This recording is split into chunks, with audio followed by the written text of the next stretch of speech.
సయ్యద్ ముస్తాక్ అలీ ట్రోఫీలో భాగంగా కోల్కతా వేదికగా శుక్రవారం హైదరాబాద్తో జరుగుతున్న మ్యాచ్లో పృథ్వీ షా మహారాష్ట్ర తరపున అద్భుత ప్రదర్శన చేశాడు. కేవలం 23 బంతుల్లోనే అర్ధ సెంచరీ చేశాడు. ఐపీఎల్ 2026 ఆక్షన్కు ముందు పృథ్వీ షా చేసిన ఈ ప్రదర్శన ప్రాధాన్యం సంతరించుకుంది.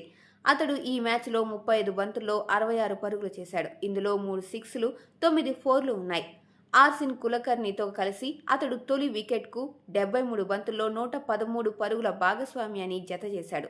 తొలుత బ్యాటింగ్ చేసిన హైదరాబాద్ జట్టు నిర్ణీత 20 ఓవర్లలో 8 వికెట్ల నష్టానికి 191 రన్స్ చేసింది.